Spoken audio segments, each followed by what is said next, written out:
Quick heads up before we start today's conversation with my guest, Jenny Schmid.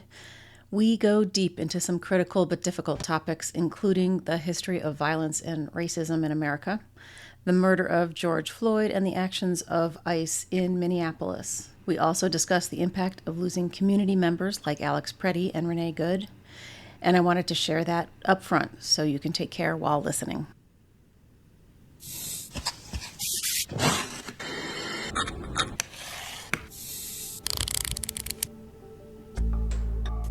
Welcome to Platemark, the podcast about prints, printmaking, and the collaborative community that brings them to life. I'm Ann Schaefer, curator, fair organizer, and your guide to the art world's most charming corner. Each episode features conversations with the artists, printers, scholars, and advocates shaping the field today. Platemark, bettering the world one print at a time. My guest today is artist, printmaker, animator, and educator Jenny Schmid.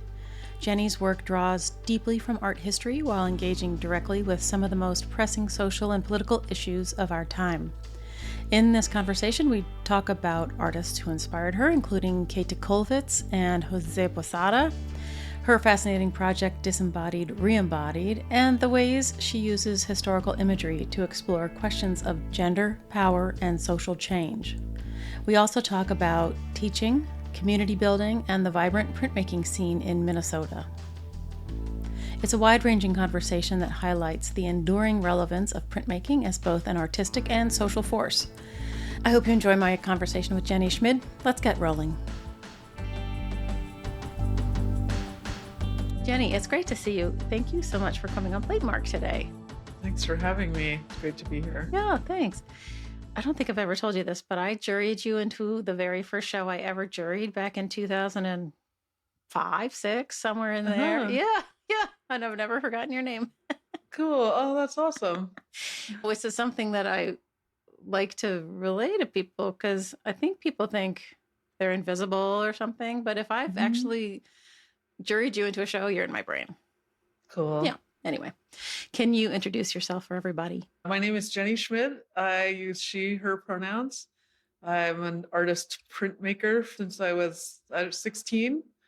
I also do some animation work, and I'm a professor at University of Minnesota as well. Wow. How's it going over there? It's rough. I've mostly been printing protest signs for the last, 2 months. Is that right? Yeah, but it reminds you there's a great print community here, and there's just a great supportive community here. So we're holding both things, that it's horrible and people have died and people are suffering still, but there's an amazing supportive community and a really active arts community too that's resisting. So it's both those things. It's super depressing and also amazing what people are doing. Yeah, people are rising to the occasion. Although it sounds like Minnesotans always do. We've learned to. I think that, the murder of George Floyd also was some real reckoning for people as well, for sure. And people mobilized and had some revelations and realizations. So we are maybe more ready than another community would be. Right. I do worry about, I worry about all of this, but I worry about the mass amount of horror that's being flung at us all the time. Minnesota was in the news and now I'm not reading about it as frequently anymore. And it's like they get these blips and then everyone's like, well, okay, onward. I know. I feel the same way. I mean, and it's also really strange when you're in it. I've gotten messages from people around the country and around the world. I also have a really strong print community around the world, and it's been great that people check in. But yeah, I would agree. And I think the personal connections are super important in these situations, that it's not just the news headlines, it's what your friends are going through. Right. And I think that'll continue over the next years as well. So yeah. How are you dealing with the students? Is there sort of a university-wide understanding that this faculty will do X, or is it kind of up to you and your own ecosystem? I'll just say the art department has been great. I think the art department, we've looked out for our own. We have an amazing facility. Students spend a ton of time in there and have to feel safe. So they've developed their networks, and the department has developed its own safety plan. But we were online the first week, which brought a lot of flashbacks to the pandemic as well. During the pandemic, I think we had this weird shifting of reality, like you had almost entered a science fiction movie. And I think we're doing that again, that shift of reality that people respond to in lots of different ways. So I think just giving the students space and fostering their community has been a priority for the department. Also doing food drives. The art department's right in the middle of the Somali community. Also, our chair has been great at connecting with the greater community as well. So yeah, there's so many levels. And I think, whatever people can do and whatever their specialty are, you never feel like you're doing enough. People need food inside their house. People need to be defended. The Constitution needs to be defended. There's just so many things. And I think you can be deer in the headlights if you don't kind of recognize what your skill is. For me, that's, just set up and print some signs. Like one day I couldn't even get down to the digital, transparency printer. So I just did a Rubylith sign. Oh my gosh. It's just like when the revolution's happening, just do what you can. Wow. Right. Go where your skills are. It's an amazing moment when each person has to really decide what it is that they do, what will be the most effective, I guess, and the most useful. And it's really a test. It is. Yeah. And I really look to artists in history. I'm a big visitor to archives and collections, and I have a book collection that's about to take over my life, really. So, I'm interested in how Schoengauer and von Meckenem were talking about their time. I'm interested in Kollwitz and J.G. Posada and George. I've been on a George Gross bender, I feel like, right now. He's such a good person to look at and so amazing. And he got thrown in jail for making this Jesus Christ print with a gas mask on. Oh, God. Yeah. Or at least put to trial. I forget it. I might be being over dramatic. I just really look to those artists. I feel like that's one of the many great things about printmaking is the social commentary, this ability to be in the moment you're in, not just sort of reflecting in an ethereal way, but, being really immersed in the moment you're in, and then looking to other artists in the archive who also responded to the moment they were in. And there's so many. There's so many. There are. But I think fascism in particular, and right before Nazi Germany, I just think there were so many important artists responding. And also, the Mexican artists too, like so many great political artists. And a lot of that work has been published lately too, the Mexican graphic art from the 50s, when it was sort of abstraction was king here. People were really like making super amazing political lithographs during that time. I'm always amazed, and I wonder, I'm sure somebody has written a dissertation about it, but it feels like the kind of art that seems to be preeminent in any era, like abstraction in the 50s, is a reflection of, the times in some way. And I always feel like abstraction is, I've often called it navel gazing. Well, it's not to say that doesn't have a place, because there are a lot of artists who did a lot of really wonderful things. But you wonder about the kind of suppression of ideas, or this glossing over of, how wonderful it was for some white sector of America. I don't know. I think it's a fascinating kind of thing that's the thing that rose to the top at that era, Yeah, I think a lot of factors at play. And like you said, someone probably wrote a dissertation, but a recent show that is here at the Walker Art Museum, Diane Whitehawk, it was really great to see her. She's an Indigenous artist, and it was just great to see her commenting on how Indigenous people, of course, have used abstraction forever to actually represent things and as an important cultural reference, right? Instead of this kind of the abstract expressionism we think of as like sort of the seeking of the truth with a capital T, which excludes a lot of people. Yes. It's a certain person's truth, right? Yes. And it excludes a lot of people. So, well, I always feel like, every time I start talking about this kind of thing, I'm like, I'm going to get in trouble one of these days. But It seems to me that particularly printmakers, so maybe we should leave it at printmakers, but you have to, because it takes so much to get one of these things accomplished, technically, right? That you have to know what you want to say and you have to mean it. So it seems to encourage speaking someone's truth. And oftentimes that requires some kind of representation. And it always has struck me that pardon my French, white men who and some white women had this ability to just purely take their inner souls and splash them on the canvas was a real privilege, that they didn't have anything more important to do except for look inside and say, "Ooh, how do I feel today?" Yeah, you're going for it more than I would even, but yeah. I might edit this out, Jenny. Yeah, right. I know.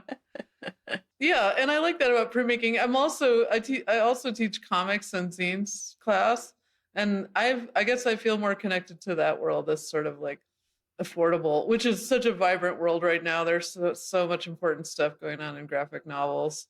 And I feel like printmaking is sort of the earliest graphic novel. Sure. Right? Oh, yeah. Von Meckenham and Schoengauer trying to, using irony that it's still hard to figure out today what their intention was. Like, are they being sexist or are they commenting on sexism? There's just amazing sort of irony, satire, humor in even those earliest works. Right. So that brings me to a question about whether the University of Minnesota offers a history of prints class. Yes. And do you teach it? No, Michael Gaudio in art history has taught it for many, many years. So he's been a great resource. I was really into the wild people for a while. Do you know the wild people? Mm-mm. They're sort of those early hairy people that are in medieval prints show up in medieval prints. And they're sort of the precursor to the Yeti, right? They're this kind of, especially during religious times, they were sort of thought of as people that were free of the sexual mores of the time and, living in the woods and sort of half animal, half human animal. But yeah, I love having a art historian who I can like email and say like, what about the wild people? And just get that information from print history. Yeah. Yeah. I haunt the archives, that's just where a lot of my inspiration comes, whether it's in books or in actual print collections. And, I love that these things kind of show up as if they were real, right? Mm-hmm. The Yeti or sea monsters, these very old texts where you see you'll see like a horse, but then there's a unicorn and they're sort of explaining both of them as if they just saw them, right? So I love that kind of the imagination or the clues in the archives as well. Yeah, it is kind of bizarre. And I always thought it was weird when I was a child, worked at the National Gallery, and they have 4 out of 8 extant volumes of watercolors on vellum.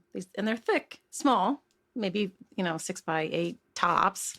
But they're by Joris Hufnagel. And there are books of species. And, there's a book of insects. And then the next one is, butterflies and whatevers. But then sprinkled in throughout are fantastical creatures.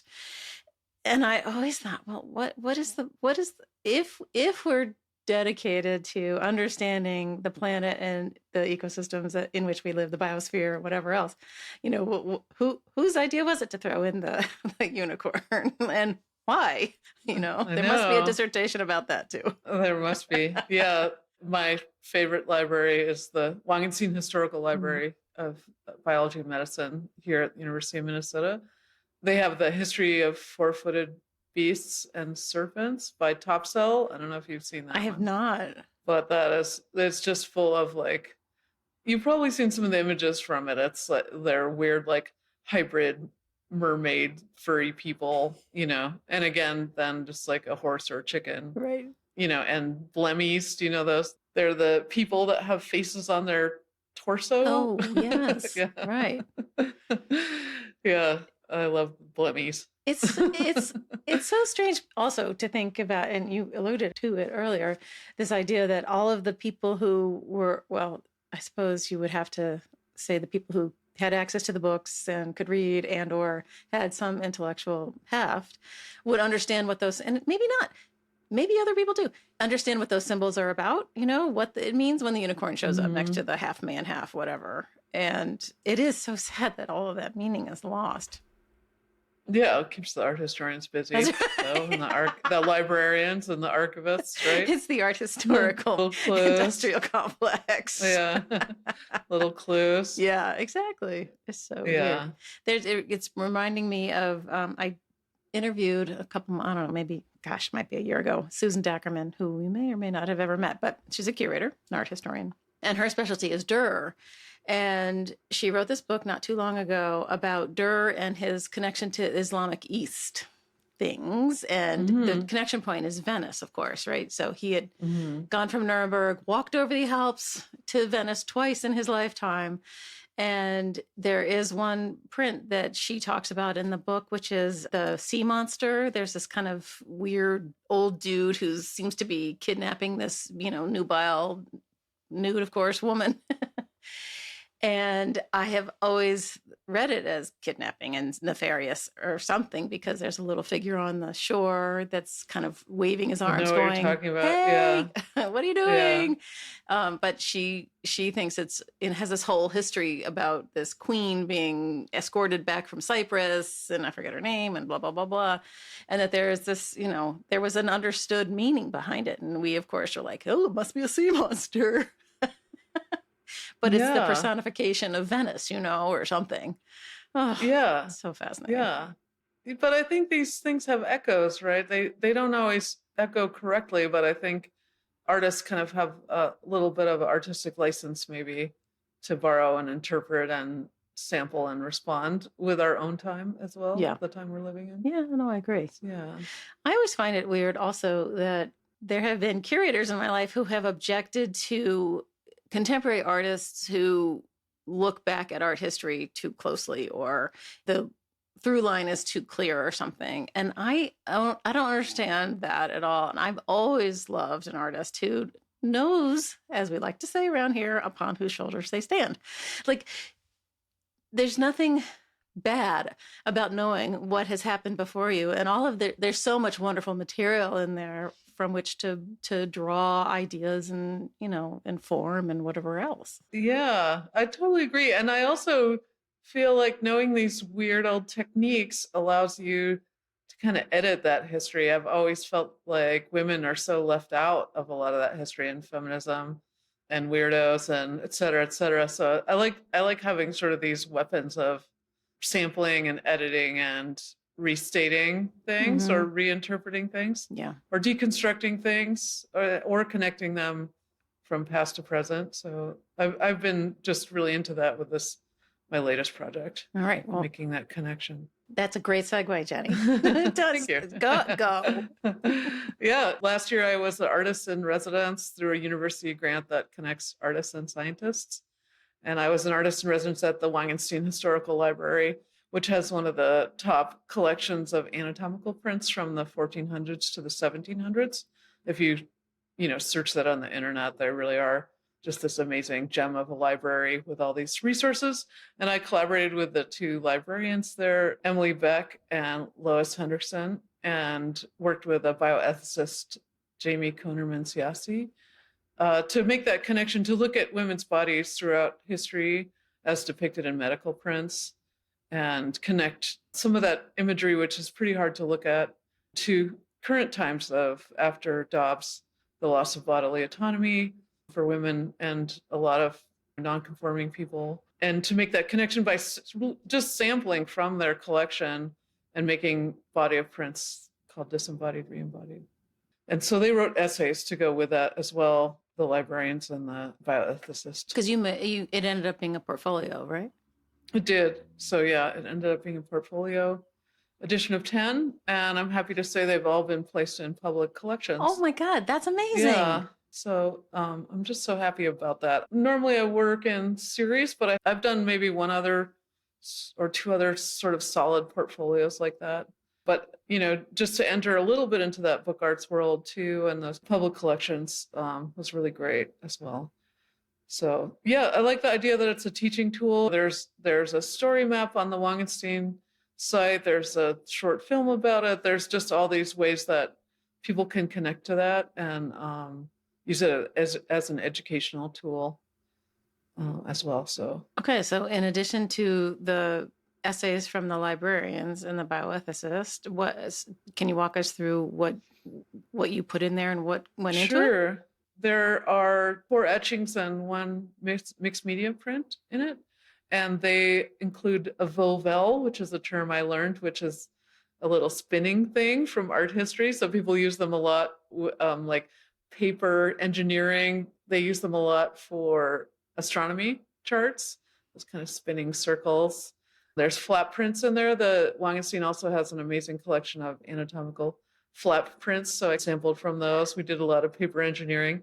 They're intaglio prints mostly. The 4 are intaglio prints with like really deep blacks, and they're borrowing from images in history using sheen collé and digital prints sheen collé into the intaglio prints as well. So they combine this kind of contemporary reaction to, abortion rights getting lost and loss of bodily autonomy with these historical prints that include like the one that actually sort of sparked the project in negative ways is this William Hunter. It's a in utero cadaver image, and it's so graphic and so responding to that disembodied image where you don't know, the book talks a lot about who the doctor is and how amazing they are, but you don't know who that person is in that image. So thinking about that critically.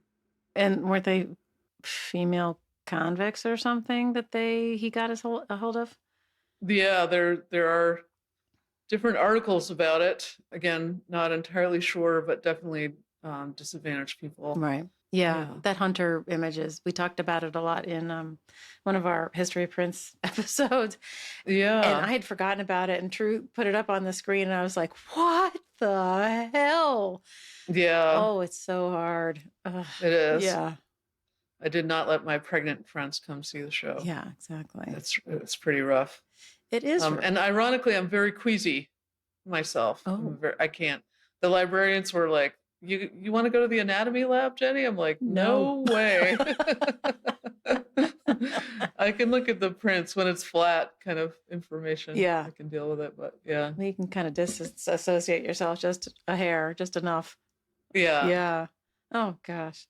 I mean, I feel like those of us who have, we're born feminists and remain feminists, like we can shout it from the rooftops, but when you can create a work of art that conveys the anger and the idea and do it without scaring people away, like it's a delicate balance of draw you in and horrify you.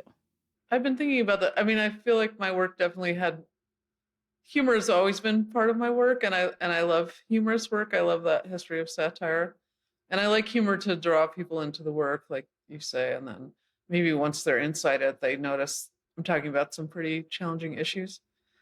I feel like this series, though, is maybe just really serious. Yeah. There's a little humor. I'm definitely making fun of some images from the past as well, but for the most part, it's very serious. Dobbs has impacted, Indigenous and BIPOC women far more than anyone else. People are losing their lives. Right. It's really harder to, it's harder to make work with any levity in the face of that. I think it's super important we keep talking about it. Like you said, things rise to the top of the headlines, and women's voices are still very suppressed. When Hillary ran for president and won the popular vote, but didn't win the election, it was frustrating. But this last election, I'm just like, people just hate women. They don't see us as leaders. The second time around, we've never had a woman president. All these other countries have. It's just unbelievable to me that we're still in this situation. Yeah, it's appalling. I agree with you. You can tell we both lean a little left here, but I mean, it's just the facts too, right? Yeah. Look at the Senate, look at the House. Sure. To never have a woman president, I just feel like at this point, it's just the facts, I feel like there's a hangover from the establishment of the exceptional American, the individualist out on the ranch American, and the sort of romanticization of that idea, which has led us into this trap of why, people by nature are not going to give up the power they have, right? So And furthermore, I think the additional fact is that after Obama was elected, who I thought was the bee's knees, I remember saying at the time, like, the white male population will never elect another Black president, male or female. And the fact that Kamala was a woman and like, it could never happen if they would be releasing way too much control. Yeah, I guess I'm interested in that idea of power. And when you say people will never give up the power, it's how they're thinking of what power is. Well, sure. Yeah. You know, they seem incredibly rich and incredibly unhappy. Yes. You know, it feels like those old medieval kind of proverbs still happening, right? That you can have all the money in the world and want all the money in the world, and apparently get some strange kind of, or think you get some strange kind of satisfaction by brutally oppressing other people. But I guess I believe in a different kind of power. No, sure. Yeah. I mean, it's all fear-based, right? It's fear-based. Yeah. And it's sort of lack of community connection, I think. Yes, I agree with that. But you're right. I think another thing that happened after George Floyd was more of a common reckoning that, you know, racism was really based off wanting other people's stuff, you know, wanting other people's land, wanting other people's labor, wanting to just make money off of people, right? However they could. And that the only way to justify was to create that extreme other. And I think women's labor goes along with that. I'm like obsessed with this book called Caliban and the Witch by Silvia Federici. I don't know if you've heard about it, but it's a feminist book about the history of women's labor that was kind of left out of Marxism, and how women's labor changed from serfdom to the guilds to this kind of rise of capitalism. So I'm really interested in this right now, this like how accusations of witchcraft accompanied from midwifery to doctors of midwifery to obstetrics gynecology, the same witch accusations were happening during that time. So again, that sort of female power or connection being taken away from people during that time, and turned into a male profession, right? Where it was already a women's profession. So yeah, that emerged out of this Disembodied Reembodied project. Just seeing how at the beginning of that time, midwifery was how babies got born, right? But it wasn't documented. This is also really interesting about who had the power of the press, right? So these doctors like Hunter and Smelly, they made these giant books and it cost them tons of money, and they professed themselves as the experts, right? And I think they did, you know, I'm not going to make it black and white. I think they did progress medicine in lots of ways. But also, we have very little idea through books and documents of that history of midwifery. I think it takes a lot more work to find that, the people that aren't, you know, published or their voices aren't heard. And so, yeah, I guess I'm just really interested in that female power of that time, and then this sort of witch accusation as being that othering I'm talking about, where you want what someone has, or you're threatened by their sense of community. And instead of approaching that with curiosity or embracing that power, like you want that power and you have to take it away from somebody. Exclude someone else, right? Yeah. And also exploiting women's labor, right? Sure. Like seeing women as making babies that can work a job, right? Sorry, that's terrible. But no, yeah. I feel like we were done a disservice when we were kids. I think you and I are kind of the same age-ish. You're younger than me by a little bit, but we weren't taught any of this shit when we were little. I know. And it wasn't until I read Cast or On the Courthouse Lawn or one, you know, something Isabel Wilkerson probably wrote. I had never considered this idea that generations, they were patrilineal, and then during slavery they were matrilineal, so that the slaves who were having kids, the kids would also be slaves, so that they wouldn't be going in the patrilineal line of the white, you know, slave owner. They were kept in the column of Black's enslaved person. And the numbers of children were clearly being born as labor, right? And just incredible mass loads of rape and assault and everything else in order to basically fund the building of like, it's so horrifying to me that we all thought the America was the best place ever on the planet, and it's the fucking worst. Yeah, I mean, it's just a truth that we have to address. Yeah. I think a lot of this book banning, like you hear moms on the radio saying they don't want their white kid to feel bad at school because they don't want him to feel bad for a tiny minute. And it's not about, I mean, I think that book was really great after George Floyd, that How to Be an Anti-Racist, because I feel like that was a really critical and proactive book.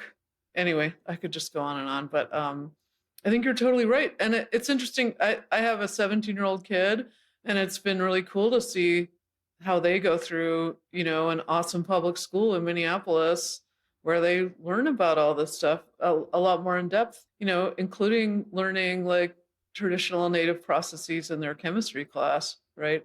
Incorporated in all subjects by a really cool progressive public school teacher. So, I'm learning a lot from my kid right now, and their schooling. And even Tulsa, the way that story was, brought to the limelight, the Tulsa massacre, like I didn't learn anything about that, in my public school. So I think, like you're saying, these capitalist driven, horrible things are things that we just need to reckon with, right? I think American history is full of these horrible things, but it's also full of resilience. Yes. And it's great to read about that as well. And also full of different times. I think we get sold a certain narrative, but the WPA era is another era. I'm super interested in printmaking, just the artists working during that time and how the economy functioned to support artists, printmakers during that time. So, there's a lot to look at, and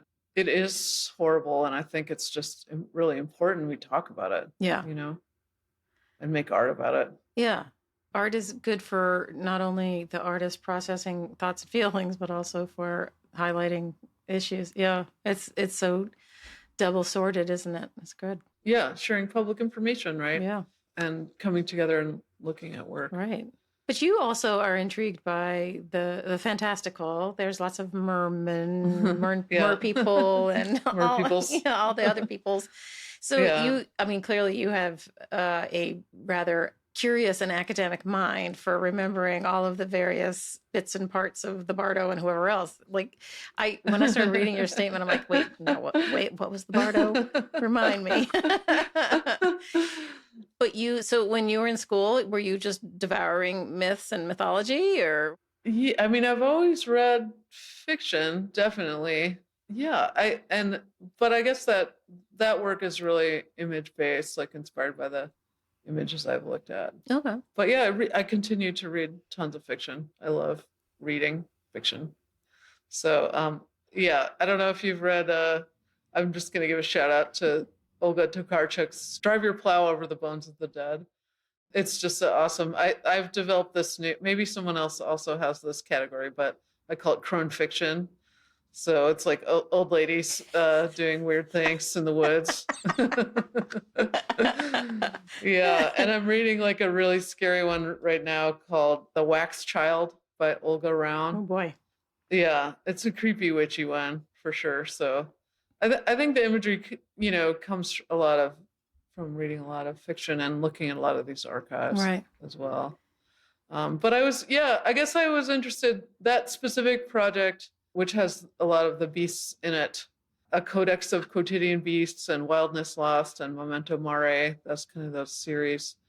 I was interested in that idea of this wild space being a place, not only for environmental reasons, we don't want to lose all these wild spaces, but also where so much creativity comes out of ghost stories and strange myths and creatures and origin stories, usually come out of these natural worlds. So I was really thinking more about that, about them, like those beasts getting stuck in this environmental apocalypse that we seem to have created. Gotcha. So, yeah. Like trapping somebody's imagination. Yeah. at like using that as a metaphor, like putting those characters. Like there's a girl with a washed up sea monster, you know, the way people get confused by whales washing up and try to get them back in the water. So there's an image, it's called Unnatural Disaster. It's sort of a surfer girl meeting this sea monster from the past in this natural space. So like I also like that about printmaking. You can make everything look old, but you can throw in whatever you want. You can put, you know, cell phones and computers and harpies and, you know, and it all just kind of flattens the information, and suddenly they're just all together in one historical moment, and it's using this old technology to just kind of keep them in the one space and talk to each other. Huh. I like it. Yeah. It must translate naturally into animation, whereby these characters can interact. And yeah, do they talk? Yeah. They don't talk in my animations. That's curious. I never really thought about that. That's funny. They never talk. Okay, next project. Maybe the next project. But I guess I'm interested in, and it's kind of scary to me when they start moving around, just because I feel like they could maybe walk away at that point. Oh my gosh. When I keep them in that etching space, they're sort of stuck there. But when they start moving around, you know, they become maybe sort of intensely alive for me. I have a very active dream life. I was just going to say, do you dream? Yeah. It's kind of rough. Like the morning is very hard for me because I still I dream every night and tons of dreams. And yeah, I'm happiest when I can get some of that subconscious into my artwork. You do write stuff down? Because I forget the dreams so quickly. Yeah, I write some stuff down. Yeah. If I can draw in the morning when I wake up, that's the best for me. Oh. If I can just start drawing. You have a sketchbook practice? Yeah, just on the kitchen table, right? It's right there. So trying to draw something in the morning and just keep in that space, right? There's so much in contemporary life to interfere with that. Slightly parallel. I think I do my best writing of papers and things when I'm in that twilight early morning, or sometimes in the shower or on my bike. Yeah. Funny enough. Yeah. But I'm never sitting there writing it down. I just I'm sitting there thinking. It's weird. Yeah. Yeah. I'm not a morning person by any means, but there's something that happens in the morning, you know, where not being a morning person is kind of creative for me too. Interesting. Yeah. It's just hard to do technical demos for me, but I can definitely draw a weird picture. Well, at MICA, which is, you know, an art school, so all of the classes are long and all of them are at night, basically. Minnesota must have, because it has other departments intertwined, you must have limitations. Yeah, we do, yeah. And we're a liberal arts college and a big university, so it's an art department. It's not an art school. And you can see how I fit in well with that because I'm really interested in this. You know, I actually, my undergrad degree is in political science. To me, that politics and social issues and art have just always been one thing for me. So you went to McAllister, I read? I did. I went to McAllister College. My middle brother went to McAllister. Oh, nice. Yeah. Oh, cool. I left for a very long time and then came back to the Twin Cities. So yeah, I grew up in Seattle. So I'm still very connected to Pacific Northwest as well. Okay. Do you show with it? Well, Sam retired-ish. Oh my gosh. It's so heartbreaking. I know. What a great place. I know. I showed there since I got out of grad school. Oh. And Sam was great to me. My first show I did 50 12 color monoprints, 22 by 30 monoprints. What? Yeah. Oh my gosh. I know. I was young and insane and I just really wanted to succeed at this thing, right? And Sam gave me $500 to make it through at that time. And, that was just such a great start. I had so many great shows there, such a great community of artists there, and such a champion of printmaking. I just can't say enough good things about showing there for many decades. And also, when I was in high school, I would go by there and see William Blake shows. I would go by and see Kollwitz shows, to have that historical and contemporary artists together. Not many places do that. No, that's true. So special. Yeah. So special. Yeah. Yeah. We're talking, for people who missed what we're talking about the Davidson Galleries in Seattle, which was owned for many years, Sam Davidson and his lovely wife, Elizabeth. And he retired, and then there was a fire, and then I'm not exactly sure what's going on now, honestly. They're closing, but there's another gallery starting with representing some of their artists. good. I think it's going to be a different feel Okay. to it. But, Sam's in his 70s. Yeah. Everyone gets to retire sometime. That's right. Yeah. But he's amazing. he is amazing. Yeah. I agree. Yeah. And all the people that work there too over the years have been awesome. Yeah. So great gallery. I had a lot of good memories from it. Yeah. I love pawing through their website and discovering people that I'm like, how did I miss that person? Where did Helen Heck come from? What? Yeah. No, I know. Yeah. It's great. Yeah. Anyway. All right. So how is it balancing teaching and your own work? Do you find nothing happens during the semester like my friend True, or are you able to make things happen simultaneously? I squeeze it in for sure. I mean, I'm, like I said, I'm also a parent, and we've also just been through crazy times. These poor kids these are going to be the kids that are starting college next year in Minneapolis. They went through George Floyd, the pandemic, and now this, right? So they're experiencing a lot of intense stuff, and their parents, like me, also going through this stuff with them. So I would say that's been challenging, but I have to make work. I lose my mind. Yeah. And the people that love me kind of realize that too, that I have to go to the studio, and sometimes it's late at night. Some weekends I'm like, I force myself to do normal people things, because you do have to do, the laundry every once in a while and and talk to other adults, but I just have to be here. And I have this fantastic studio through the university. So I'm just going to brag here. Because I'm just such a gearhead. I have etching, lithography, and screen printing presses all set up here. I'm working on setting up steel facing with the help of Gabe Hoare from Hoofprint. Ooh. And I call it the Lady Cave, and its official name is Bikini Press International. And I just love spending time here. I just feel happy when I walk in, even if I don't have time to get a ton of work done. If I can just come in and like prep an intaglio plate or etch a stone or something in a couple hours, it makes me happy. Do you share the studio with anybody, or is it really just you? Oh my gosh. Wow. No. It's insane. That is insane. But when I was younger, I learned etching when I was 16 through a Smithsonian program with Skip Barnhart. I don't know if you know him. You did? Yeah. Yeah. Of course we know Skip. I moved to DC for a year with my family, and I was like a fish out of water. I was like crunchy granola Pacific Northwesterner. And the art teacher, I think, saw my misery and put me in this program for seniors to go down to DC and work in Skip's studio and learn intaglio. I was in the right place at the right time. It was amazing. He was playing reggae, and it was really cool.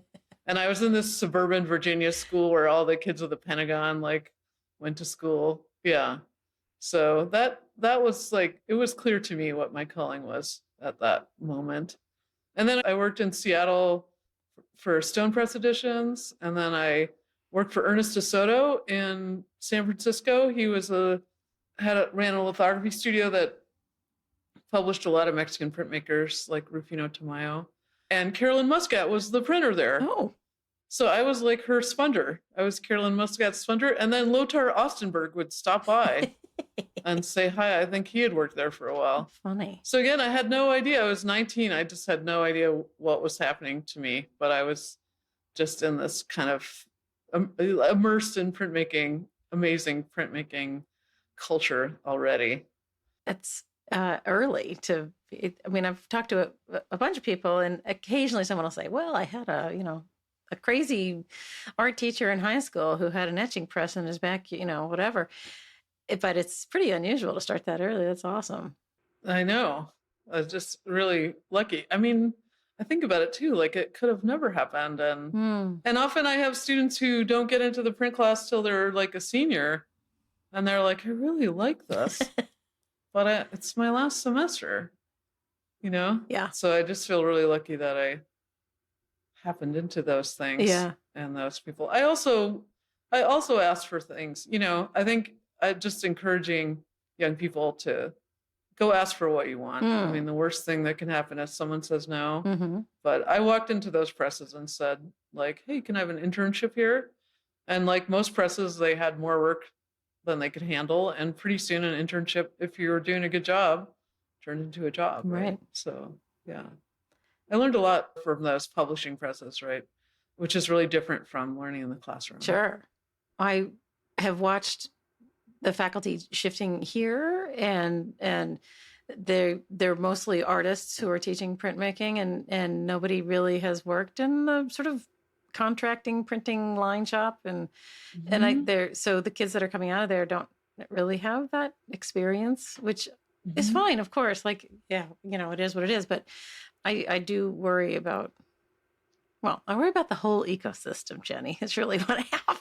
I am also a little concerned about it, but I'm also very heartened by, I mean, every time I teach stone lithography, I always think they're just not going to believe me. It's so crazy, like it's totally black magic, right? Yeah. You're etching this stone and you're washing it out and you're graining it. I just like, it's all so crazy, but they love it. They get so into it. Yeah. It's really awesome. My favorite day is we just all etch our stones and, do all our processes together. We just have all the stones out and everyone's doing it. And I just love the chaos of that and just the magic and the excitement of that process, right? Because it also takes so long to get to that point, right? We're teaching stone litho for weeks and weeks, Yeah. But I don't know. That part is just really heartening to me that they really love intaglio. They really love litho. These things are not easy to love in this digital age, right? But I think there's kind of a return to that. The kids are all knitting and crocheting, and they want to get away from all this computer stuff too. As much as they're immersed in it, they need breaks from it, and they like working with their hands. And yeah, there's been changes over time, but I'm just so heartened by that they're still interested in that. Yeah, I think it's William Morris all over again. The reaction to the digital age is like the reaction to the Industrial Revolution. Like, we want the artist's hand back, please. Yeah. And skills building. And I think that will always happen, Yeah. But the part that's sort of concerning is that maybe the economy is not as invested in buying art. I don't know. That seems to be maybe what's happening. It feels that way a lot. I agree with you. We talked so long, for so many years at the museum, about where the next generation of collectors and donors to the museum was going to come from, and we all, at that point at the BMA, we all believed in trying to support that and trying to get new people in and everything. And I'm seriously concerned that, I don't know that my kids will ever be able to afford a house, much less art on the wall. Yeah, something needs to change. Yeah, something needs to change. Yeah. Something definitely needs to change. And we need to change it. Exactly. We do. Yeah. There's also, I'm curious about this too, and it's not like I have it figured out, but so we just have this great pop-up show at the Weissman Art Museum that is 20 years of Bohemian Press, which is our print club. When I started at the U, we started a print club. Bill Fick came in and printed shirts with us, and the students were like, we should form a print club. And he was like, I think you have a print club. And we were a print club. The Bohemian Press, it's been interesting. Like we've published a lot of artists. We've printed with Sue Ko. We've, printed with lots of amazing artists, Enrique Shigoya. Over time, we have less money at the institution to bring in famous artists. The students are also kind of maybe more interested in making it less specialized and more popular. Like they do a lot of rubber stamping demos for each other. They do a lot of screen printing demos. They're using the risograph, right? Since the pandemic, they're so interested in being together and creating community and welcoming more people in and having less barriers, having less authoritative voice running things. I used to really have to run the press or help run the press, Bohemian Press, but the students are really taking charge and forming community. And they're just in there having a great time with each other, doing very accessible things. So, and I think museums have turned that way a little too. Like, how can you participate or get your hands on something or feel you're welcome in that space, that it's not this authoritative voice, right? That there's a way in and that you're welcome there and at these public spaces belong to you. And I feel like this is just so important right now. Like these, I don't know, when I was in New York for the Brooklyn Print Fair, we stayed right by the New York Public Library and we went in there. And it's so cool because it's so, just so extravagant, such beautiful architecture. But anyone can go in and study in that space, right? It's everybody's space, everyone's space to share. And I just think we need to keep saying that and reminding people that and getting people into those public spaces or into academic spaces and feel like they belong. Yeah. And they can connect with it. So I'm just thinking about my experience at the museum. There's, there are always so many things pulling at you to do this, that, and the other.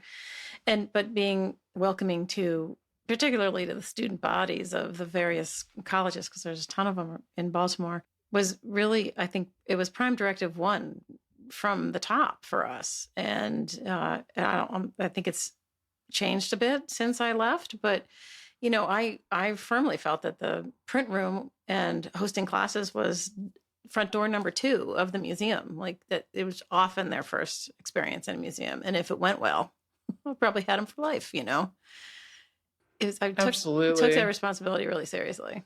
Yeah, absolutely.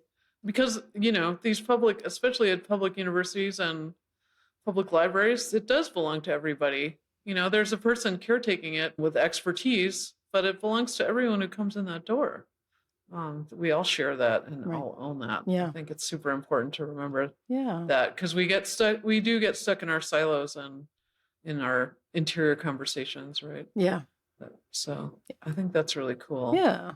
Yeah. Yeah. And I've seen a shift in that too. I mean, the Minneapolis Institute of Arts has a great collection, and I feel like they also just make an effort to welcome everyone and make that really accessible to people. Do you take classes there?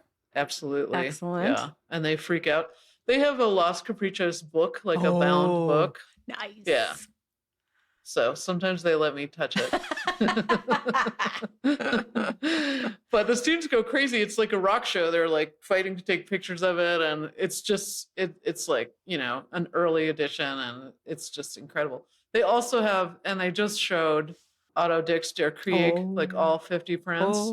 It was such a good show. And they described like all the places in Belgium and France that those images are from, and what that experience was like. And, but he is just like, he's so ahead of his time in that folio. And it's so related to like a lot of graphic novel styles today too. So I go crazy for that thing. I could look at that for weeks, those 50 prints. Just incredible to have that here. Yeah, no, that's amazing. They had him up at the Met a couple of years ago. Jennifer Farrell did a show, and I had never seen them all on the wall before. And I was like, holy crap. They're so cool, and they're so weird the way he experiments with intaglio, right? Just it's really almost abstract at some points, those crater holes, right? But then this really graphic novel-y like skull with worms crawling out of it. The helmets and and the airplane flying over. Like there's so much variety in that folio too, but all on the same subject, right? I love it. I know, but it always makes me think, like, who did he wake up one morning and say, I'm going to make 50 prints, God damn it. And what was the thing that made him go, ding, I'm going to do this thing, Something we'll never know, I'm sure. Well, I mean, to me, it's that personal experience he had of being in the war. Yeah, but I don't know. I find it fascinating because 50 is a lot. Yeah, it is. Yeah. I mean, also, it helps when you're working with a printer. Yeah, it's true. That is true. I mean, I think he was just a voracious drawer, right? Yeah. And if you put some amazing printers in the same room with a, amazing drawer, you're going to have 50 prints. All right. It was a dumb question. No. It's crazy. I mean, it's crazy. Yeah, it's crazy. And to me, the variety of styles in it is really amazing. The experimentation. Yeah. A lot, because I do think I'm very image driven artist. I'm very content driven, and I have different series, and I research, and that's when I'm working on that series, I research that topic, both images and text pretty deeply. But sometimes it's hard to be a little more experimental with your process when you're really deep in the research and content and narrative, Huh. So that's definitely, to me, the media follows the idea for me. Huh. I'm not necessarily finding the idea in the media. Huh. And, I love artists who do. I'm interested in a lot of ways people explore print. But to me, those are extra amazing just because has such hard topic he's dealing with from such a first person, totally rough perspective, like right in there, right? Including having a mental breakdown around what we would call today PTSD, right?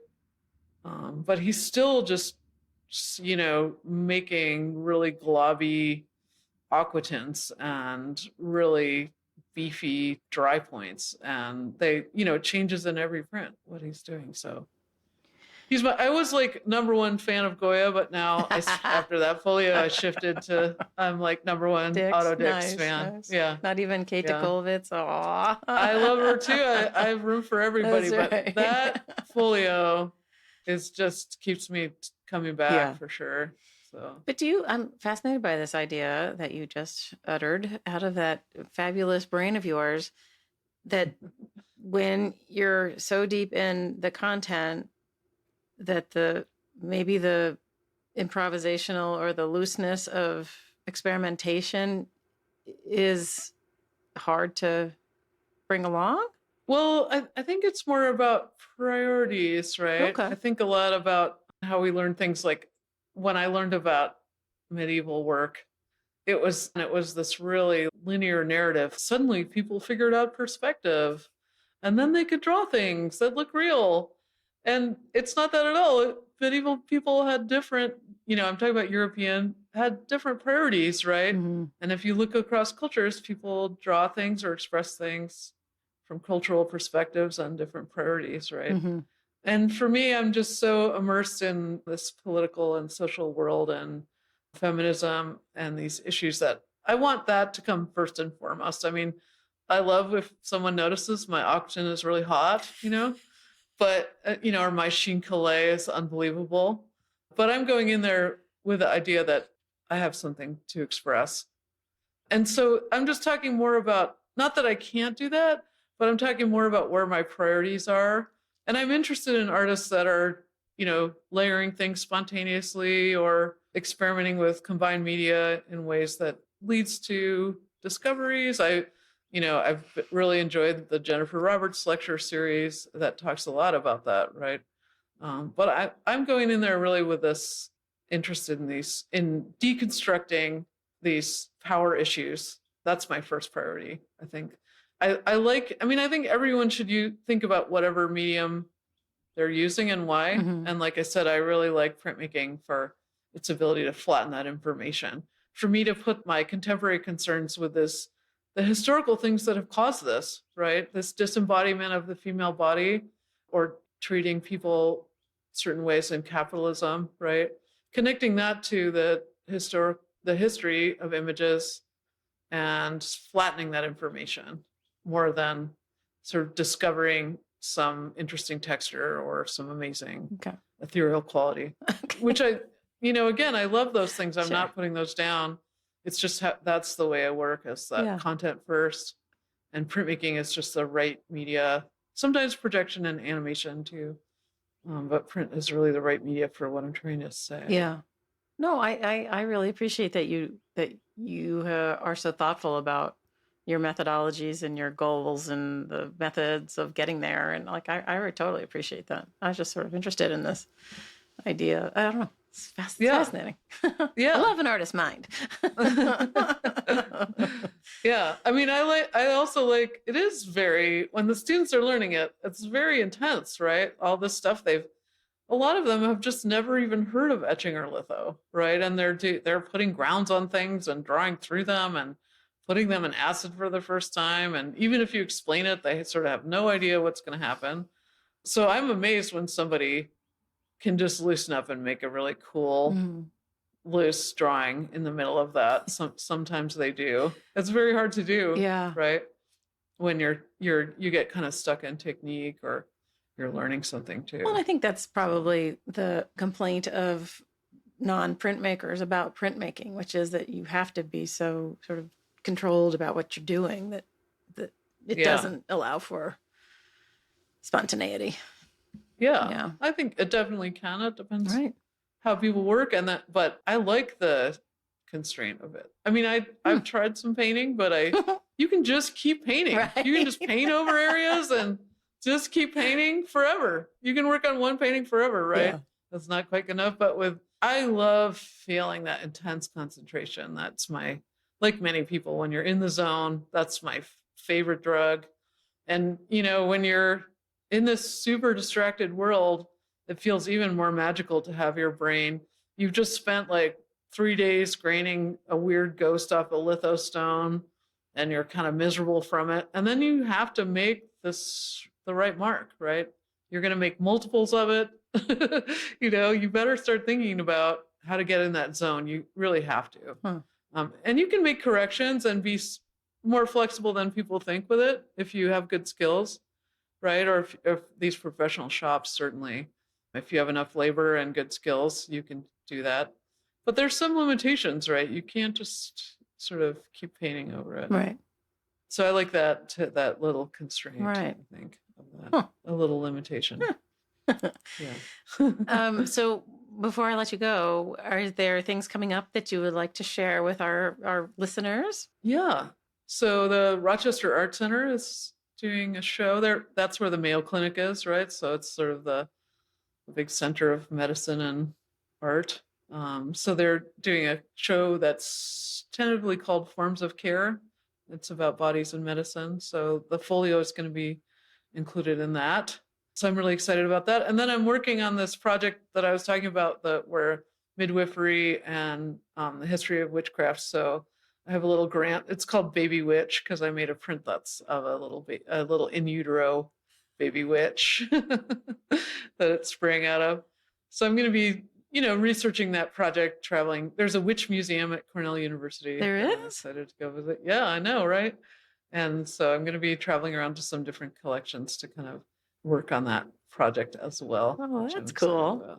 Have you, I don't know if it's been published yet, Linda Holtz, who wrote The History of the Print in the Western World, the big single textbook for history of prints class, lives in Ohio, and she was on the pod a couple of years ago now, and she's one of my heroes.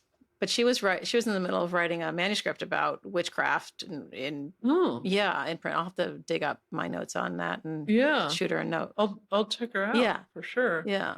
That the other thing is that folio is that it's at University of Michigan, University of Washington, University of Iowa. Who am I forgetting? It's at the Spencer Art Museum. Oh, good job, Kate.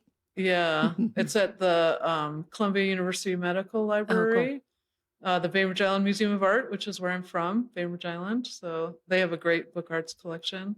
Yeah, I'm not exactly sure who I'm forgetting, but I have to say, just people can go see it there, right? Again, this public institution, just a shout out for that you can bring your class and go see it and look at all the information online and just get a very full immersion in that topic if you're interested. Right. So, no, that was the last time I saw you, except for Brooklyn. No, the time before Brooklyn was at MAPC, and you had that portfolio out at the portfolio day. No, it was at the Brooklyn. That was when it was launched. Is at the Brooklyn Print Fair. I swear to God, I saw you. Maybe I had a couple of those in Kansas. Didn't you have some of them in Kansas? Maybe it took forever. That project took forever. Yeah, it was the labor of love. I feel like you had one of the flip ones. Yeah. I think I did. Because I think that's why you and True came by. I think that's why I was like, Jenny, have you thought about applying to the Brooklyn Print Fair? Because I saw that. Yeah, I think you're right. You do remember. Yeah, that's good. That thing took forever. All the paper engineering is a nightmare. That stuff is. Yeah. So that's exciting. Yeah, I know. Yeah. Oh, it's really great. I'm excited to go to the Brooklyn Print Fair and just be a spectator this year. Oh, wonderful. I'm glad you're coming. Yeah, and also IFPDA. Yeah, we have such a good community. It's so nice to see it come together in Print Week New York or at the print conferences. Oh, so the other exciting thing is I'm giving a keynote at MAPC because I was I'm the outstanding printmaker. So it's cool. I'm going to, Jennifer Roberts and Dario Robledo are also speaking. Cool. Love his work. Yes. And I love Jennifer Roberts' lecture Sure. series. So it's going to be a really good one. Oh, cool. Nice. Print event. Yeah, I was just looking at the schedule and thinking about making my plans for Baton Rouge. Yeah, all those things to look forward to. That's awesome. Yeah. Wonderful. Well, thanks for talking to me. I know that there probably are 5 more hours worth of things to talk about. I know. One of these days we'll do a part 2.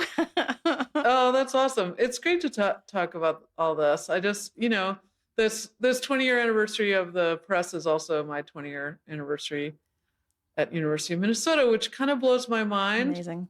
But when I think about all the awesome students and colleagues and my friends, print friends around the country and around the world, it was really nice to reflect on that with this, the Print Club show, and just celebrate that. We just have such a good community. Yeah.